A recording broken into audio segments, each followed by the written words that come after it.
ठीक है, सभी को स्क्रीन शो हो रही है बेटा? Yes ma'am. ठीक है। तो आज का टॉपिक है आपका ब्रजराज चौहान। ठीक है, और ये आप उनका बर्थ ईयर देख सकते हो, 1927 बर्थ ईयर है। ठीक है, 1950-55 इस टाइम पे इनका काम जो अच्छा वाला है वो देखने को मिलेगा आपको।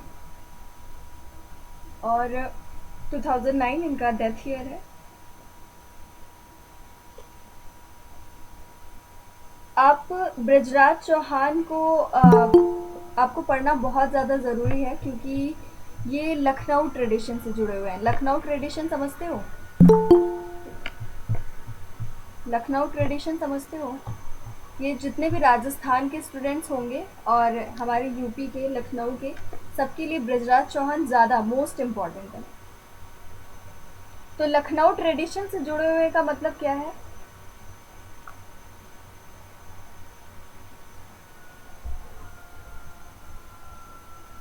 मतलब जिन लोगों का कोई भी जो लोग यहाँ से मतलब लखनऊ के किसी कॉलेज से या पढ़े हैं, है ना, या किसी भी तरीके से जुड़े हुए हैं, तो वो लखनऊ ट्रेडिशन के अंदर आ जाते हैं। ठीक है, तो उनमें से आपके एक ब्रजराज चौहान भी हैं। जब भी आप लखनऊ यूनिवर्सिटी से जुड़ा कोई एग्ज़ाम देते हो तो इस तरीके से डीपी मुखर्जी, राधा कमल मुखर्जी और ब्रजराज चौहान, इन सब के बारे में पढ़ना बहुत ज़्यादा इम्पोर्टेंट हो जाता है। ठीक है, ब्रजराज चौहान जी के जो टीचर थे, जिनके अंडर में इन्होंने पीएचडी की थी ब्रजराज चौहान ने, उनका नाम था डीएन मजूमदार।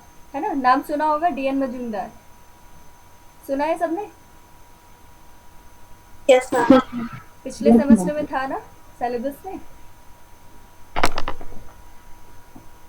तो इनका इनकी किताब है एक, किताब का नाम है अ राजस्थान विलेज। ठीक है, अ राजस्थान विलेज के अंदर एक गांव की स्टडी है ब्रजराज चौहान की। तो उसी से रिलेटेड आज का ये टॉपिक है।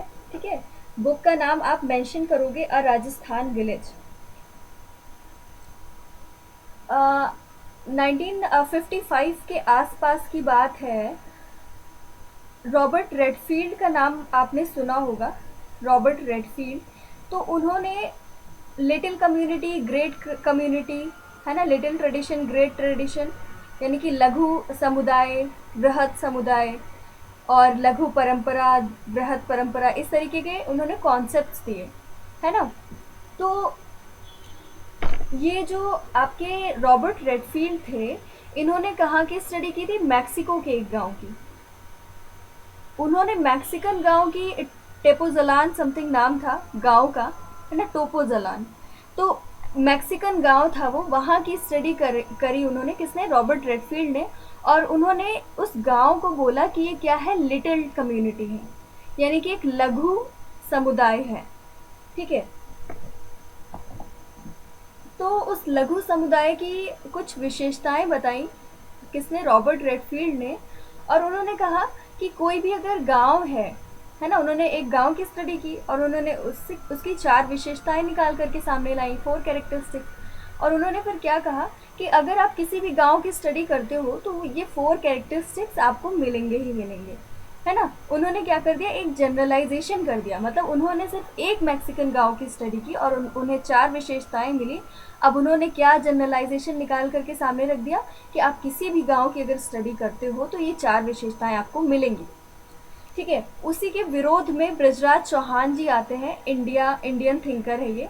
ठीक है, तो ब्रजराज चौहान कहते हैं कि ये चीज़ गलत है कि आप क्या करो, किसी एक गांव की स्टडी करो और उसका जो भी आपको क्वालिटीज़ निकाल करके आप सामने लेकर के आते हो वो सारे गांव पे अप्लाई कर दो। ये चीज़ तो बहुत गलत है। खासकर इंडिया के गांव पे अगर आप रॉबर्ट रेडफील्ड की थ्योरी को लेकर के अप्लाई करते हो, उसको लेकर के चलते हो, तो सारी स्टडी खराब हो जाएगी, गलत हो जाएगी। क्योंकि हमारा जो इंडिया है वो तो बहुत ही ज़्यादा विविधता वाला है, बहुत ही ज़्यादा डाइवर्सिफाइड है।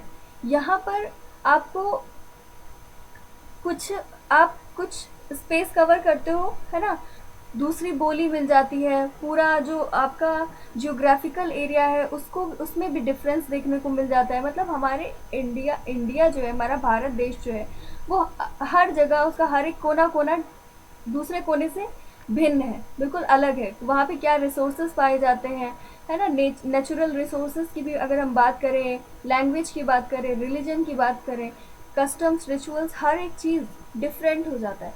तो अगर आप एक गांव की स्टडी करते हो तो वहाँ पर आपको जो फैक्ट्स निकाल करके आप सामने लाते हो वो दूसरे गांव में आपको बिल्कुल डिफरेंट मिलेंगे।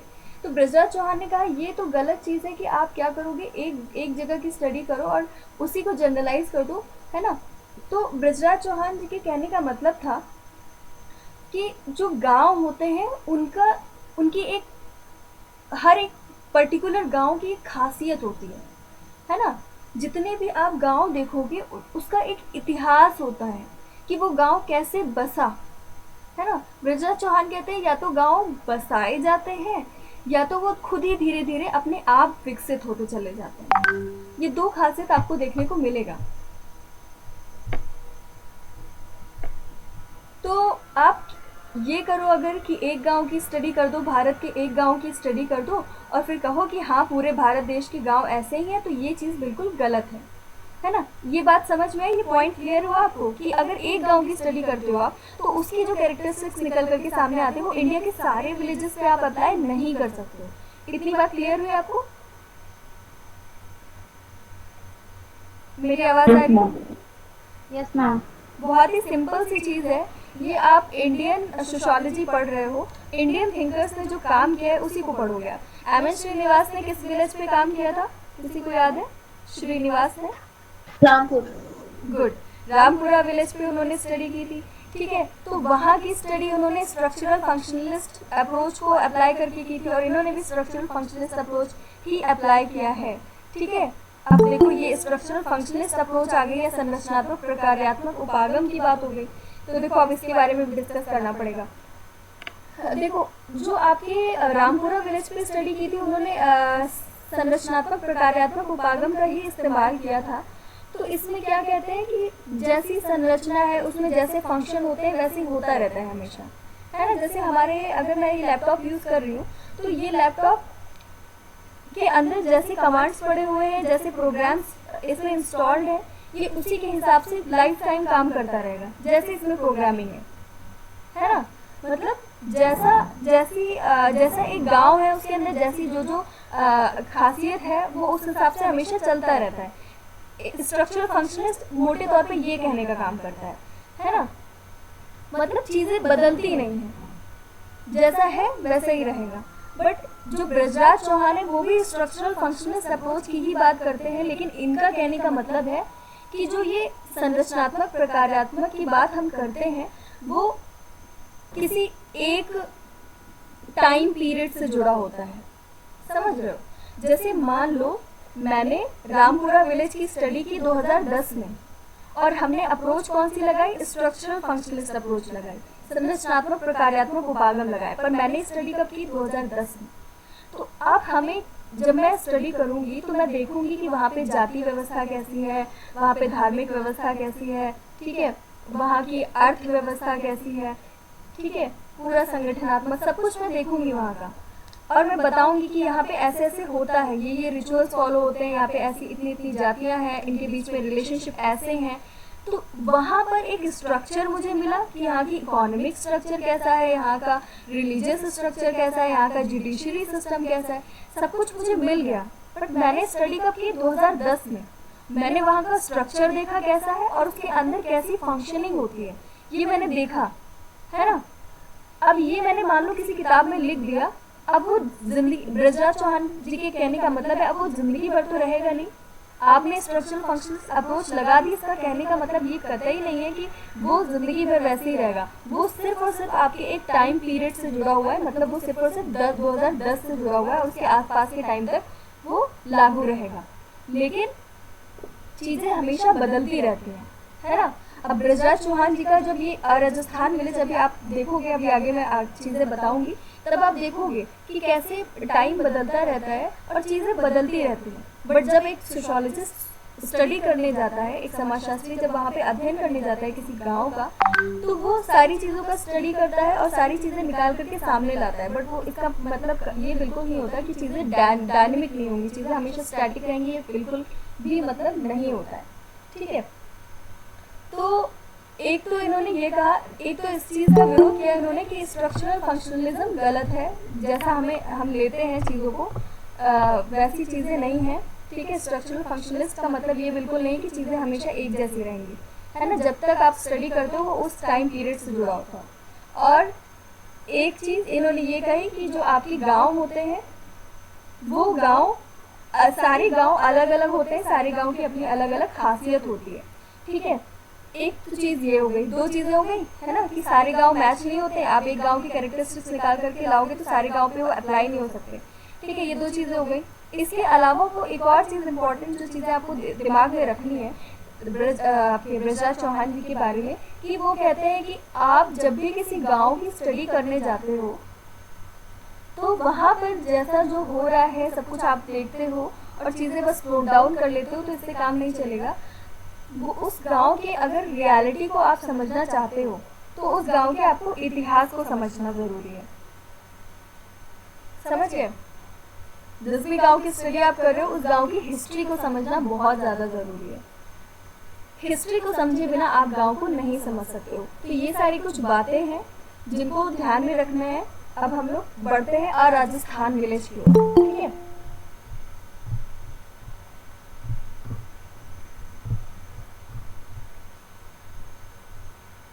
इंग्लिश मीडियम वालों को भी समझ में आ जाएगा। अगर कहीं पे भी कोई प्रॉब्लम होती है, हिंदी ज़्यादा टिपिकल लगती है तो वो लोग बोल देना। ठीक है, देखो आप देख सकते हो लिखा हुआ, चित्तौड़गढ़ जिले में एक जागीर के रूप में स्थित रणावतों की सदरी नामक गांव की सामाजिक संरचना, अर्थव्यवस्था तथा कर्मकांडी संरचना का विश्लेषण करके अनेक महत्वपूर्ण सहसंबंध तथा अवधारणात्मक प्रतिमान प्रस्तुत किए। ठीक है, मतलब जो गांव है वो चित्तौड़गढ़ जिले में है, राजस्थान में तो है ही। राजस्थान राज्य के चित्तौड़गढ़ जिले में एक जागीर गांव है। ठीक है, जागीर गांव मतलब एक प्रिंसली स्टेट है। ठीक है, और उस गांव का नाम क्या है? रणावतों की सदरी। गांव का नाम क्या है? रणावतों की सदरी। अब यहाँ पे जाकर के वो स्टडी क्या करते हैं कि गांव की सामाजिक संरचना कैसी है, वहाँ की अर्थव्यवस्था, ठीक है, सोशल स्ट्रक्चर, इकोनॉमिक स्ट्रक्चर, ठीक है, वहाँ का रिचुअल स्ट्रक्चर कैसा है, उन सभी का ये क्या करते हैं? एनालिसिस करते हैं। और आपस में उनके क्या रिलेशनशिप है वो स्टैब्लिश करते हैं, वो जानने की कोशिश करते हैं। और साथ में कुछ अवधारणाएं भी देते हैं हमें। स्टडी करने के बाद कुछ कॉन्सेप्ट्स भी वहाँ से निकल करके आते हैं सामने। ठीक है,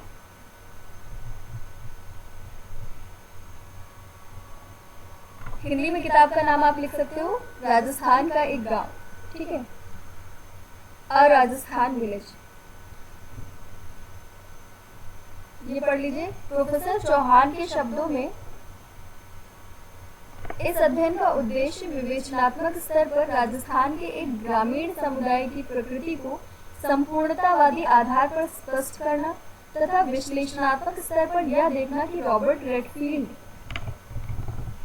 द्वारा प्रस्तुत लघु समुदाय तथा कृषक समुदाय की अवधारणाएं इस गांव पर किस सीमा तक लागू होती हैं। ठीक है, मतलब यहाँ पर जो स्टडी करने आए हैं ये राजस्थान विलेज की, उस स्टडी का एम क्या है, उद्देश्य क्या है कि हमें क्या जानना है। वहाँ का जो ग्रामीण समुदाय है, वहाँ का जो रूरल कम्युनिटी है, उसको हम होलिस्टिक वे में समझेंगे, उसके नेचर को होलिस्टिक वे में समझेंगे और वहाँ का एनालिसिस करके हम ये देखेंगे, क्या देखेंगे, अभी मैंने रॉबर्ट रेडफील्ड के बारे में बताया ना कि उन्होंने एक मैक्सिकन गांव की स्टडी की और उन्होंने वहाँ पे लिटिल ट्रेडिशन ग्रेट ट्रेडिशन के बारे में कॉन्सेप्ट दिया और उन्होंने लघु समुदाय की कुछ विशेषताएं बताई। लघु समुदाय मतलब लिटिल कम्युनिटी। ठीक है, लिटिल कम्युनिटी की कुछ विशेषताएं बताई। इसके अलावा कृषक समाज, ठीक है, के बारे में बताया उन्होंने। तो उन्होंने जो बताया, किसने? रॉबर्ट रेडफील्ड ने। तो उनका जो कॉन्सेप्ट था, उन्होंने जो बातें बताई, क्या इस गांव पे वो लागू हो रही हैं?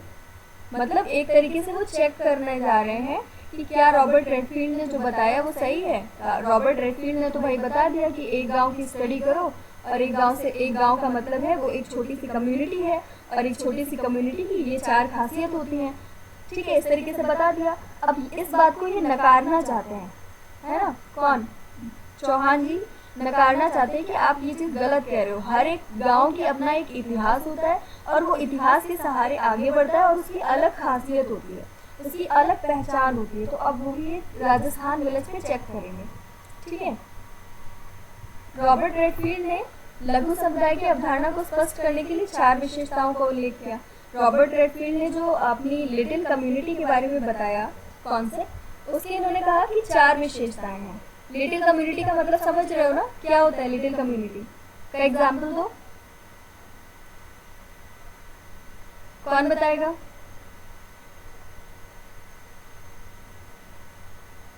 लिटिल कम्युनिटी से रॉबर्ट रेडफील्ड का मतलब क्या है? क्या होता है लिटिल कम्युनिटी? कृतिका बताइए। मैम जब हम जो ग्लोबल कॉन्सेप्ट होता है उसे रीजनली कंस्ट्रेन कर लेते हैं, मतलब उसे जनरलाइज कर लेते हैं।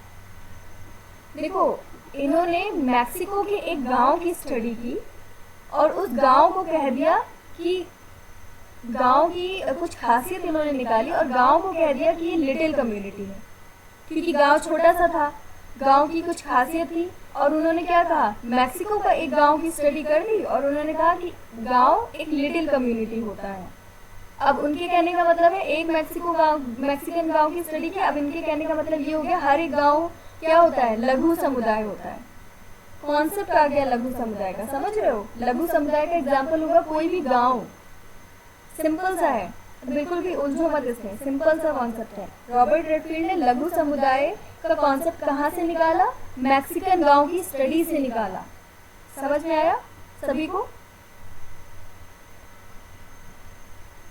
यस मैम, वो होमोजेनस सोसाइटी को रिप्रेजेंट करता है, हाँ, बताता अभी है। देखना क्या क्या कहेंगे।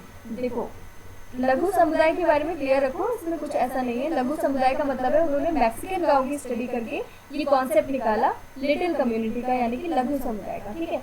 अब लघु समुदाय को टेस्ट करने जा रहे हैं आपके ब्रजराज चौहान, तो अब हमें ये भी तो जानना होगा कि लघु समुदाय आखिर होता क्या है, उसकी क्या खासियत होती है। तो लघु समुदाय की खासियत 4 होती है, 4 लिखी हुई है। एक होता है लघुता, दूसरा विशिष्टता, तीसरा समरूपता और चौथा आत्मनिर्भरता, ठीक है। लघुता मतलब स्मॉलनेस। रॉबर्ट रेडफील्ड ने कहा कि गांव छोटे होते हैं, है ना, स्मॉल होते हैं। अब जब मैं आपको पूरा राजस्थान की विलेज के बारे में बताऊंगी ना, तो आप लोग बताइएगा कि ये 4 उसमें मिल रहे हैं कि नहीं। ये 4, लघुता यानी कि स्मॉलनेस है कि नहीं, विशिष्टता यानी कि स्पेसिफिकनेस है कि नहीं उसमें, है ना, यानी कि इसको विशिष्टता को आप डिस्टिंक्टिवनेस भी कह सकते हो, डिस्टिंक्टिव होते हैं, है ना, कि अपने आप में एक अलग उनकी पहचान होती है, डिस्टिंक्टिव होते हैं, ठीक है। हर गांव में अपना एक अलग उसका पहचान होती है। दूसरा समरूपता, यानी कि समरूपता को क्या कहोगे कि वो उसमें होमोजेनिटी होती है ना। समरूपता मतलब उसमें एक सिमिलैरिटी होती है, अगर साधारण शब्द में कहें समानता होती है, तो होमोजेनिटी कहेंगे समरूपता को। और चौथा क्या लिखा हुआ है? क्या लिखा हुआ है चौथा? निर्भरता। गुड, आत्मनिर्भरता यानी कि सेल्फ सफिशिएंसी। इंग्लिश में कहते हैं सेल्फ सफिशिएंसी या आत्मनिर्भरता। मतलब कि गांव आत्मनिर्भर है कि नहीं। आत्मनिर्भर का मतलब वो जब अपनी सारी ज़रूरतें अपने ही प्लेस पे पूरी कर ले, उन्हें कहीं जाने की ज़रूरत ना पड़े, है ना। जैसे आत्मनिर्भर भारत की बात की, तो भारत में ही सारी ज़रूरतों का सामान हमें मिल जाए, कहीं बाहर से हमें आयात ना करना पड़े, हमें कहीं बाहर से कोई चीज़ ना मंगानी पड़े, तो हम क्या बन जाएंगे? आत्मनिर्भर बन जाएंगे।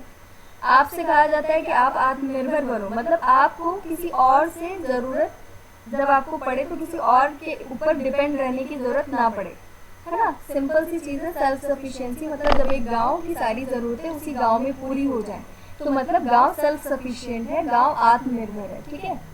तो अब ये राजस्थान विलेज पे चेक करेंगे इसको। इसके अलावा ब्राइस रैन ने क्या कहा, ब्राइस रैन की एक बात है जिसको वो टेस्ट करेंगे। इसके अलावा एफजी वैली की एक स्टेटमेंट है, उसको भी टेस्ट करेंगे, है ना। 3 लोगों की चीज़ों को टेस्ट कर रहे हैं। ब्राइस रैन की आप चीज़ पढ़ सकते हो। ये जो लोक नगरीय निरंतरता से संबंधित अध्ययन में उन्होंने ये बताया कि परिवर्तन की प्रक्रिया साधारणतया पवित्रता संबंधी विचारों से धर्मनिरपेक्षता की ओर बढ़ती है। इसी को मजूमदार ने क्या कहा है, असंस्कृतिकरण। तो इसको भी वो टेस्ट करेंगे। मतलब लोक नगरी समझ रहे हो, मतलब जब गांव से हम शहरों की, अगर मान लो हम लोग गांव के लोग हैं, ठीक है, अब हमारा धीरे धीरे टाइम आगे बढ़ेगा, है ना, विकास तेजी तेजी की ओर, मतलब विकास की ओर हम लोग अग्रसर होंगे। फिर धीरे धीरे हम लोग कांटेक्ट में किसके आएंगे, शहरों के कांटेक्ट में आएंगे। जब गांव शहर के कांटेक्ट में आते हैं तो उनमें तेजी से बदलाव होने लगता है। गांव को शहरी जो कल्चर है वो बड़ा अच्छा लगता है और वो तेजी से उसको फॉलो करने लगते हैं, अपनाने लगते हैं और सोचते हैं हम इससे विकसित हो जाएंगे, हम इससे डेवलप्ड कहलाएंगे। तो जब इसी को जो सारी क्वालिटीज़ हैं, हम लोग अगर ग्रामीण हैं तो हम लोग तेज़ी से अगर शहरों की चीज़ों को अडॉप्ट करते हैं तो उसको क्या कहेंगे हम लोग, लोक नगरीय निरंतरता। ठीक है, तो इसी से रिलेटेड इन्होंने ब्राइस रैन ने स्टडी की और इन्होंने क्या बताया कि जब चेंज होता है किसी भी सोसाइटी में, जब चेंज होता है तो वहाँ पे जो पवित्रता से संबंधित विचार होते हैं, समझ रहे हो, पवित्रता से संबंधित विचार किस में होते हैं, धर्म में होते हैं। वो तेजी से किसकी ओर बढ़ते हैं, धर्मनिरपेक्षता की ओर। धर्मनिरपेक्षता मतलब जहाँ पर धर्म को हम लोग प्रायोरिटी नहीं देते हैं, ठीक है, धर्म से आगे की चीज़ों को सोचते हैं, है ना, धर्म को हम लोग प्रायोरिटी नहीं देते हैं कोई भी डिसीजन लेते वक्त। तो जब हम लोग जैसे जैसे विकसित होते हैं, जैसे जैसे ये कंटिन्यूटी होती है, वैसे वैसे क्या होता है, सोसाइटी में चेंज होता है और हम लोग क्या करते हैं, पवित्रता से संबंधित विचारों को छोड़ करके धर्मनिरपेक्षता की ओर आगे बढ़ने लगते हैं। और इसी को मजूमदार ने क्या कहा है, डिसंस्कृताइजेशन या असंस्कृतिकरण। ठीक है, अब जो राजस्थान का विलेज है, इसकी जब स्टडी करेंगे आपके ब्रजराज चौहान, तो वो ये भी टेस्ट करेंगे कि जैसे जैसे राजस्थान का विलेज आगे बढ़ रहा है, उसमें डेवलपमेंट हो रहा है, क्या वो सच में उसके जो रिलीजियस स्ट्रक्चर है उसमें ऐसा चेंज हो रहा है कि वो अपने रिलीजन को, अपने रिचुअल्स को, अपने कस्टम्स को क्या वो लोग छोड़ते जा रहे हैं, क्या वो लोग सच में सेकुलराइजेशन उनमें हो रहा है, प्रोसेस हो रही है ना। धर्मनिरपेक्षता मतलब सेकुलर होना। ठीक है, तो वो ये भी टेस्ट करेंगे अभी। इसके अलावा बेली ने क्या कहा है, ग्रामीण समुदाय की प्रकृति के अनुसार ही राजनीतिक प्रक्रियाओं का निर्धारण होता है। ठीक है, आपका जैसा ग्रामीण समुदाय होगा, आपका जैसा रूरल आपका कम्युनिटी होगा, उसी के हिसाब से आपके यहाँ जो राजनीतिक प्रक्रियाएं हैं वो वैसी ही होंगी, है ना। पॉलिटिकल प्रोसेसेस जैसा आपका गांव है वैसे ही होगा। तो इन सारी चीज़ों की वो क्या करेंगे, टेस्टिंग करेंगे। ठीक है, इतनी बात क्लियर हो गई आप सभी को कि क्या क्या टेस्ट करने वाले हम लोग। देखो, ऐसे गांव में जाएंगे, गांव के बारे में जानना शुरू कर देंगे तो ये थोड़ा सा अजीब हो जाएगा। जैसे हम आप लोगों ने हाइपोथेसिस पढ़ लिया है ना, उपकल्पना। रिसर्च में उपकल्पना आती है कि नहीं आती है, हाइपोथेसिस? Yes ma'am. सबको नहीं मालूम है?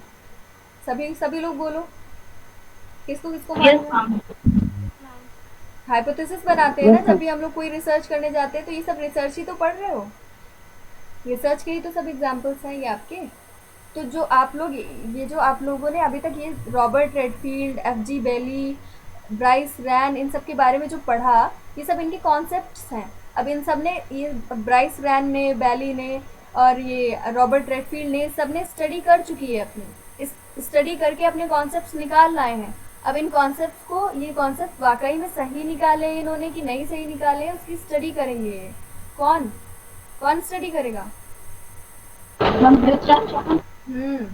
ये अपने, अब जाएंगे राजस्थान विलेज में, अब वहाँ पे देखेंगे कि एक्चुअली में गांव कैसा होता है।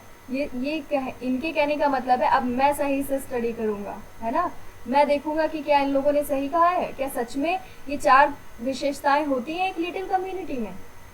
ठीक है, अब देखो, रणआवतों की सदरी ग्राम का परिचय है। स्क्रीन शेयर नहीं हो रही है। किसी को नहीं शो हो रही है क्या बेटा? मैम हो रही है। देखो बेटा, कोई नेटवर्क प्रॉब्लम हो रही है। नेटवर्क प्रॉब्लम होगा बेटा, एक बार मीटिंग लीव करके फिर से ज्वाइन कर लेना, देखना शायद हो। ठीक है, चलो हम लोग अब स्टार्ट करते हैं। रनावतों की सदरी ग्राम का परिचय है ना, मतलब ये जो आपका गांव है रनावतों की सदरी नाम है आपके गांव का। ठीक है, रनावतों की सादरी भी कुछ लोग बोलते हैं, पर बुक में मुझे सदरी लिखा हुआ मिला है। तो इसका इंट्रोडक्शन देख लो। इंट्रोडक्शन हम लोग ज़रूर देखेंगे।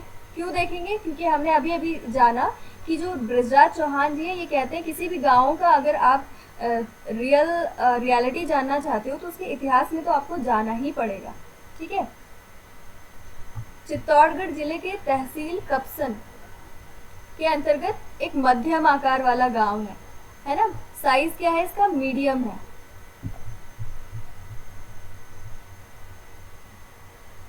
19वीं शताब्दी के आरंभ में ये गांव एक जागीर के रूप में था।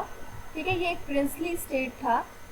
देखो ब्रिटिशर्स आए थे तो उन्होंने ये प्रिंसली स्टेट वाला कॉन्सेप्ट बड़ी तेजी से ख़त्म करना शुरू कर दिया था, लेकिन फिर भी ये गांव बचा रह गया। ठीक है, ये एक जागीर के रूप में था। जागीर वाला गांव कैसा होता है देखो, जैसे इसको क्या किसने इसको स्थापित किया था? मेवाड़ के राजा द्वारा सनवाड़ वंश के जागीरदार है ना, सनवाड़ वंश के एक जागीरदार को दिया गया था ये गांव। ठीक है, जागीर क्या होता है? जागीर कुछ विशेष सेवाओं के कारण किसी व्यक्ति या समूह को उपहार में मिलने वाली भूमि का वह हिस्सा है जिसका प्रबंध और विकास जागीरदार द्वारा अपनी शक्ति और सत्ता के अनुसार किया जाता है ना। मतलब ये जो एक छोटा सा, बहुत बड़ा नहीं, एक लैंड का पार्ट होता है ना, भूमि का हिस्सा होता है जो जागीरदार को किसमें गिफ्ट में मिलता है। और फिर जागीरदार, सोचो आपको एक लैंड मिल जाए, आपको एक बड़ी सी लैंड मिल जाए, बड़ी सी के मतलब पूरा स्टेट नहीं, छोटा है ना, गांव के बराबर का, और आप अब उसमें क्या करोगे? है ना, क्या करोगे? लोगों को उसमें बसाओगे ना, और आपके अंदर जितनी कैपेसिटी होगी उसी के हिसाब से आप उसमें लोगों को लाओगे। उनकी ज़रूरतें भी तो आपको पूरी करनी पड़ेंगी। वो लैंड में अगर आप सिटी बसा रहे हो या कुछ भी कर रहे हो तो उसका मैनेजमेंट भी तो आपको करना पड़ेगा ना। ठीक है, तो जागीरदार को दी गई वो लैंड, किसने? मेवाड़ के राजा ने जागीरदार को दी, और उसने क्या किया? अपनी कैपेसिटी के हिसाब से वहाँ पे क्या किया? अपना गांव बसाना शुरू कर दिया। शुरुआत में क्या था? इस गांव में केवल 19 परिवार रहते थे, जिसमें 12 परिवार गदरी चरवाहों के दाबला गोत्र के 12 भाइयों से संबंधित थे। मतलब 19 परिवार थे, उसमें से भी 12 जो थे वो सिर्फ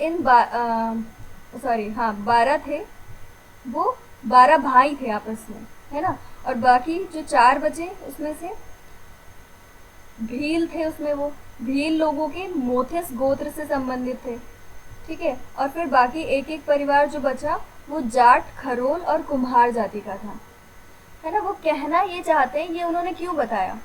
वो कहना ये चाहते हैं कि गांव है तो इसका मतलब ये नहीं, उन्होंने बसाया है अपना जागीर तो इसका मतलब ये नहीं कि उसमें एक ही जाति के लोग सारे भर गए। उसमें देखो, उसमें भी डाइवर्सिटी आपको देखने को मिल रही है। 12 अलग हैं, 4 अलग हैं, बाकी एक एक अलग अलग है। ये नहीं कि उन्होंने ग्रुप बना लिया कि हमारी कास्ट या हमारी रिलीजन के लोग इसमें आकर के रहे, ऐसा कुछ नहीं है ना। इसमें ये डाइवर्सिटी दिखाना चाहते हैं। शुरुआती दौर की बात कर रहे हैं। अब देखो, यहाँ पे 12 भाइयों की सदरी के नाम से इस गांव को जाना जाता था शुरुआत में, है ना। 12 भाई सबसे ज़्यादा थे और इस गांव को क्या कहा जाता था? 12 भाइयों की सदरी। ठीक है,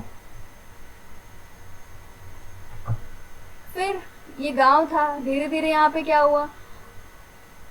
कृषि उत्पादन को बढ़ाने के लिए बहुत सारे कृषकों और संबंधित सेवाएं देने वाले समूहों को आकर रहने का प्रोत्साहन दिया जाने लगा।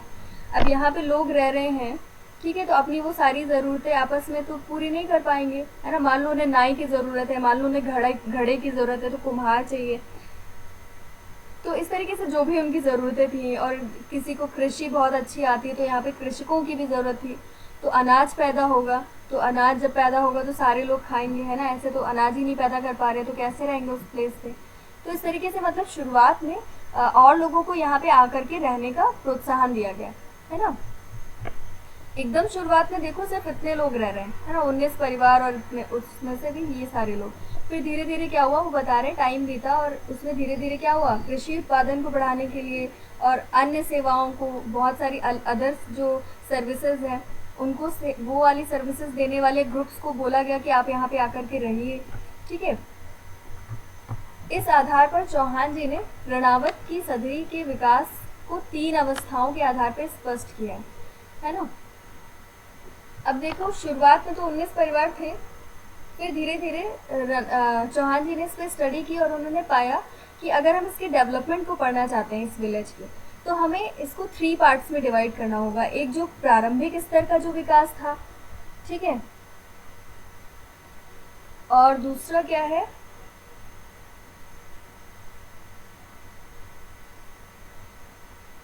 एक सेकंड जरा मैं चेक कर लूँ। दूसरा, पहला तो है आपका प्रारंभिक स्तर,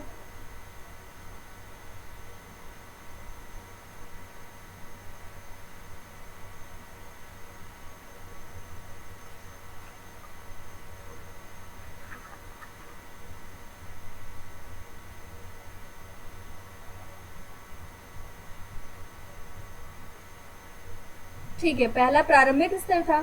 फिर जब उस गांव का विकास हो रहा था तो वो विकास का स्तर था। फिर जो थर्ड वाला स्टेज आया वो क्या था, मैच्योर्ड स्टेज, जो विकसित स्तर था। ठीक है, तो यहाँ पर देखो कि प्रारंभिक स्तर और धीरे धीरे शुरुआत हुई और फिर धीरे धीरे वहाँ पे क्या हुआ, यहाँ पर जो शुरुआती दौर था वहाँ पर तो जितने भी सेवाएं देने वाली जातियां थी उनको कहा गया कि आप यहाँ पर आइए। मतलब जैसे अगर किसी को बाल कटवाने हैं या चमड़े से रिलेटेड कोई काम करवाना है या जैसे लोहे से रिलेटेड कोई काम करवाना है, तो प्रारंभिक स्तर पे इन लोगों को बुलाया गया। फिर जो विकास का स्तर था, जो सेकेंड स्तर था जहाँ पे विकास हुआ, और तो यहाँ पे क्या हुआ, गांव में जो कृषक जातियां थी, ऐसी जातियां जिनके पास भूमि थी, जिनको उत्पादन करना, क्रॉप उगानी आती थी, है ना, प्रोडक्शन करना आता था वो अनाज का, तो वो लोग यहाँ पे आए। फिर जो विकसित स्तर था, मैच्योर्ड स्टेज जो था, यहाँ पर क्या हुआ, सारे लोग आकर के यहाँ पे बस गए और यहाँ पर बहुत ही ज़्यादा हेट्रोजेनिटी आपको गांव में देखने को मिलने लगी। ठीक है, अब जो मैच्योर्ड स्टेज था, यहाँ पे क्या हुआ कि मैच्योर्ड स्टेज में क्या होगा, लोग पढ़े लिखे हो जाएंगे, लोगों पढ़ने लिखने जाने लगेंगे और फिर उनको क्या होगा, रोजगार चाहिए होगा, तो वो लोग गांव छोड़ करके शहरों में जाएंगे काम के लिए। तो इस तरीके से बहुत सारे टाइप की चीज़ें यहाँ पे देखने को आपको मिलने लगी विकसित स्तर पे। ठीक है,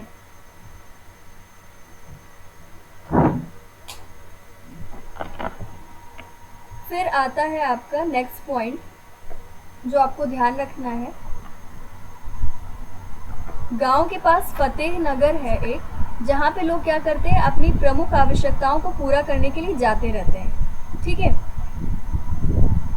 अब देखो मैंने अभी कहा ना आपको, सेल्फ सफिशिएंसी का मतलब क्या होता है, जब आप अपने ही गांव के अंदर सारी ज़रूरतों को पूरा कर लो।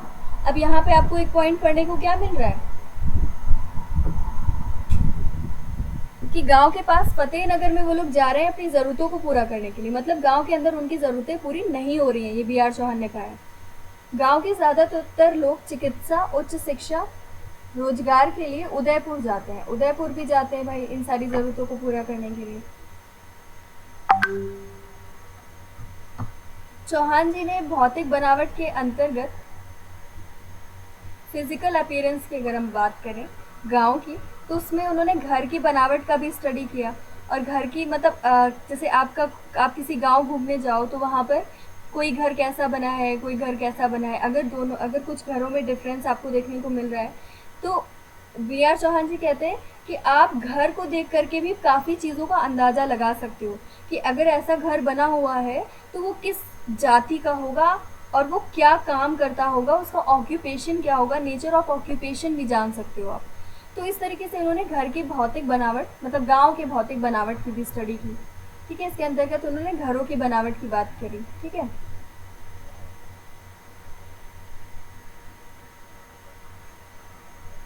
इसके अलावा उन्होंने गांव की बसाहट की भी स्टडी की। मतलब गांव की बसाहट से मतलब है कि नेचर ऑफ हैबिटेशन, जैसे आपने अभी पढ़ा था ना, श्रीपुरम गांव पढ़ा था, याद है? अभी अभी पढ़ा है। Are you listening? Yes ma'am. Shripuram गांव में क्या था कि एक जो स्टार्टिंग वाला पार्ट था वहाँ पे कौन लोग रहते थे? शुरुआत वाला, जिसको अग्रहारम कहते थे, उस पार्ट में कौन लोग रहते थे? ब्राह्मण्स रहते थे मैम। Very good. ठीक है। बीच में रहते थे कौन? नॉन ब्राह्मण्स। Very good. फिर लास्ट में अपोजिट साइड? Lower caste. हाँ, या आदि द्रविड़। तो आदि तक। ये है आपका नेचर ऑफ हैबिटेशन। वैसे ही चौहान जी ने भी इस गांव में नेचर ऑफ हैबिटेशन को स्टडी किया और उससे भी उन्हें बहुत सारे फैक्ट्स निकाले उन्होंने। ठीक है, इतना ज़्यादा डिटेल में जाने की ज़रूरत नहीं है, बट उन्होंने क्या क्या किया वो आपको मालूम होना चाहिए, है ना। डिटेल में जाओगे तो फिर बहुत बहुत लंबा हो जाएगा और उतनी ज़रूरत भी नहीं है आपको। ठीक है, तो जितनी ज़रूरत है उतना मैं आपको बता रही हूँ, बट आपको ये सारी चीज़ें तो पता होनी चाहिए कि किस किस चीज़ की स्टडी की उन्होंने, है ना। मतलब आप ये जान जाओ कि किस चीज़ की स्टडी हमें करनी चाहिए, उससे हमें एक फैक्ट निकल करके हमारे लिए एक नया फैक्ट सामने आ सकता है। जैसे घर कैसे बने हैं, तो उससे आपको पता चल जाएगा कि उनका समाज में स्तर कैसा है ना, उनका स्टेटस कैसा है, वो कौन सा ऑक्यूपेशन करते होंगे, उनकी कास्ट क्या होगी, ये सारी चीज़ों के बारे में बी आर चौहान जी बताते हैं। तो इस तरीके से आपने गांव का संक्षिप्त परिचय देख लिया। इसके द्वारा ये स्पष्ट होता है कि छोटी सी बस्ती थी पहले गांव, ये जो आपका 19 परिवारों का एक बस्ती थी, धीरे धीरे क्या हुआ, वो ग्रामीण समुदाय के रूप में बदल गई, है ना। इसके बाद हम लोग बेटा इसकी जो गांव की स्ट्रक्चर है, सोशल स्ट्रक्चर है जो गांव का, वो पढ़ेंगे और भी काफ़ी सारी चीज़ें पढ़ेंगे, लेकिन आज हम लोग इतना ही पढ़ते हैं। और अब देखो, इतनी सी जो आपने इंट्रोडक्शन सिर्फ लिया आज गांव का, तो इससे देखो आपको कितनी सारी बातें पता चल गई। अब खुद आप बता सकते हो कि ये तो आप आज बता सकते हो, ये टेस्ट हो गया। बताओ गांव में स्मॉलनेस होती है कि नहीं, लघुता? बी आर चौहान ने जो स्टडी की उससे उन्हें मिला कि नहीं लघुता, स्मॉलनेस? वो मैम नहीं मिला था। मिला। गांव छोटे होते हैं, गांव क्योंकि मैम लिमिटेड होते हैं। तो मैम उन्होंने ये भी तो बोला था कि छोटी फैमिली थी, फिर धीरे धीरे कम्युनिटी बनने लगी बड़ी। हाँ, तो वो कम्युनिटी बनी ना। बहुत ज़्यादा स्पेस नहीं कवर कर सकता है एक गांव। हमेशा एक गांव को गांव तभी कहेंगे, वरना वो मेट्रोपॉलिटन सब देखते हो ना कि पूर्वा नाम सुना है आपने? पूर्वा वगैरह इसको कहते हैं। गांव के अलग अलग पार्ट्स होते हैं, लेकिन अगर गांव बहुत ज़्यादा एरिया कवर करने लगता है तो देखो, पहले पंचायत होती है एक गांव के अंदर, फिर जब वो ज़्यादा एरिया कवर करने लगता है तो उसको शहरों के अंदर लोग ले आते हैं और उसके अंदर नगर पालिका को लेकर के आ जाते हैं, है ना, म्यूनिसपैलिटी को लेकर के आ जाते हैं। तो गांव हमेशा क्या होता है, छोटा होता है, वरना अगर छोटा नहीं होगा तो उसको हम गांव कहना बंद कर देंगे। समझ रहे हो? ये जितने भी गांव हैं, जितने भी आप इंडियन थिंकर के गांव पढ़ोगे, उसमें स्मॉलनेस आपको मिलेगी। ठीक है, समझ गए? अब बताओ, कोई डाउट हो तो? है कोई डाउट अभी स्मॉलनेस में, लघुता में? अच्छा, विशिष्टता पाई गई कि नहीं, स्पेसिफिकनेस या डिस्टिंक्टिवनेस? ये तो पाई गई। और बाकी लोग मिला कि नहीं? Yes ma'am. गांव की एक अपनी अलग पहचान है ना, वहाँ पे उसका एक अपना अलग इतिहास है। ठीक है, समरूपता मिली? Yes ma'am. No ma'am. कौन कह रहा है यस मैम? यस मैम वाले बताओ कैसे मिली, और नो मैम वाले बताओ कैसे मिली। मैम समरूपता नहीं है, क्योंकि मैम तरह तरह के लोग रहते हैं। जैसे मैम जैसे आपने बताया मैम, 4 अलग जाट ये सब रहते हैं और 12 एक ही परिवार के लोग रहते हैं। गुड। और मैम बाहर से भी लोग आते हैं। हाँ, ठीक है। Yes ma'am. Very good. तो यहाँ पे और देखो, गांव उन्होंने घरों की भी स्टडी की। घरों में भी आपको अलग अलग व्यवसाय के लोग मिल गए, है ना, घर भी बिल्कुल अलग अलग है। यानी कि वहाँ पे लोगों का इकोनॉमिक स्टेटस भी बिल्कुल डिफरेंट है, लोगों का ऑक्यूपेशन भी अलग अलग है, तभी तो उन्होंने घरों की स्टडी की, वरना घरों की स्टडी करने की जरूरत ही नहीं थी जब एक ही जैसे थे सारे, तो है ना। और सेल्फ सफिशिएंसी है कि नहीं, आत्मनिर्भरता है कि नहीं, नो मैम। नो कैसे? No ma'am. क्योंकि मैम उनको जब अपनी जरूरतें पूरी करने के लिए दूसरे गांव जाना पड़ता है, गुड, जिसमें फतेह नगर और वो उदयपुर जाना पड़ा चिकित्सा उच्च शिक्षा के लिए। वेरी गुड, ठीक है, सबको इसका मतलब क्लियर हो गया, वेरी गुड। तो इतनी सी बात मतलब सभी को क्लियर हो गई है ना। अब ये जो बाकी जो दो चीज़ें हैं ये भी टेस्ट हो जाएंगी, बट अभी हम लोगों ने राजस्थान का इंट्रोडक्शन लिया है, अभी हम लोग इसके कास्ट और थोड़ी बहुत और चीज़ों के बारे में जानेंगे, है ना, रिचुअल्स वगैरह के बारे में। उसके बाद एक बहुत इंपॉर्टेंट इन्होंने कॉन्सेप्ट निकाल करके लाया है ना, यहाँ पे अभी मैंने आपको बताया था ना कि स्टडी भी की और बहुत सारे अवधारणात्मक प्रतिमान प्रस्तुत किए, यानी कि कॉन्सेप्ट्स भी निकाला, एक चोखला का कॉन्सेप्ट निकाला इन्होंने। तो अभी आपको और ये सारी चीज़ें बिल्कुल क्लियर हो जाएंगी कि कैसे ये लोग आत्मनिर्भर नहीं हैं, कैसे ये लोग सिमिलर नहीं हैं, यहाँ पे होमोजेनिटी नहीं पाई जाती, यहाँ पे हेट्रोजेनिटी पाई जाती है। ये सारी चीज़ें अभी गाँव के बारे में थोड़ा बहुत, ज़्यादा नहीं बताऊंगी डिटेल में, थोड़ा थोड़ा बताऊंगी क्योंकि ज़रूरत नहीं है आपको, ठीक है। उसके बाद हम लोग इनहैंस रिचुअलाइजेशन पढ़ेंगे, इनका जो लास्ट वाला टॉपिक है, ठीक है, वो सारा कल मैं पूरा कवर करने की कोशिश करूँगी, ठीक है। आज तो कोई डाउट नहीं है बच्चों, बोर तो नहीं हुए?